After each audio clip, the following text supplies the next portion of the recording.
Hello, this is brief introduction to Kotlin. This is part 13. We will talk about collections. So collections are structured type of data. It's like an object which contains another object. Uh, we had in previous videos, for example, about we were talking about strings. Strings also belong to that type of structured data because it can contain characters, and those characters can have a index. So in that way, a list also can contain, for example, multiple strings, and then each string will have own index. So this is the list of strings. It can have can be other types as well, of course. It can be a type of int, so then it's int numbers or inside of the list, and it can be any other type of object. And the point is that list have a very big number of different functions which can be applied to a list. For example, like uh, we will go through those functions in the next videos, but for now we can see the most important maybe is the adding.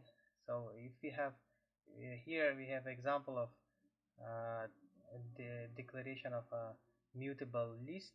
So there is a name of the list, and then we have type, which mutable list, type of string. Here we have declaring that the elements of this list or type of string, and then we initializing it with the mutable list of. This is returning uh, is this function which is returning an object, is initializing the mutable list, so we will get mutable list. And then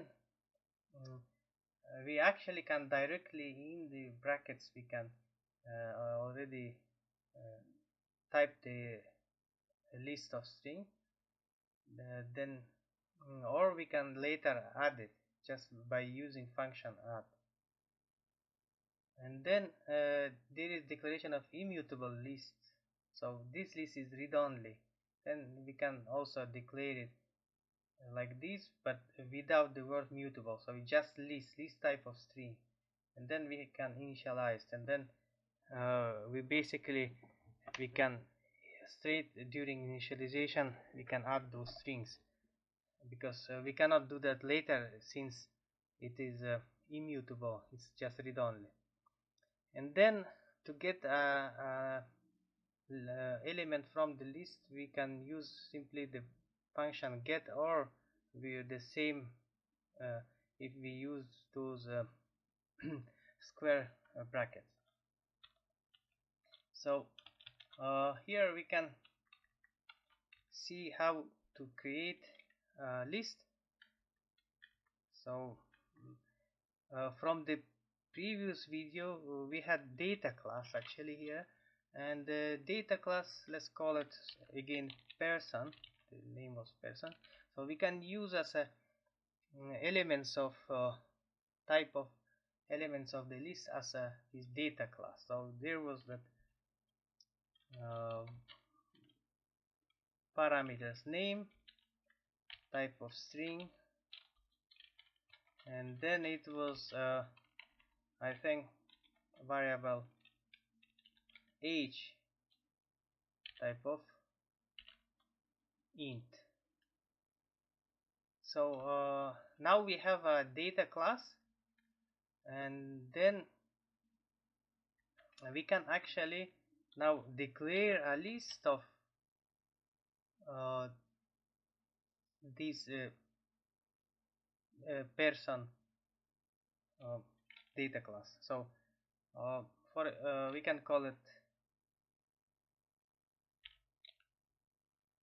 list of persons, for example. It will be immutable mutable list of type of person. So person is a data class, so the type of person, and then we are initializing it. So for initialization we are using the function mutable list of, and that's that. It's ready now. We can add elements to this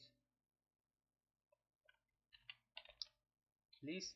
For example, person with name Alex and age 43, and then we can basically copy paste and add another person, let's see, like this, and then they are added. And then if we like to see, as you remember probably again from the previous video, that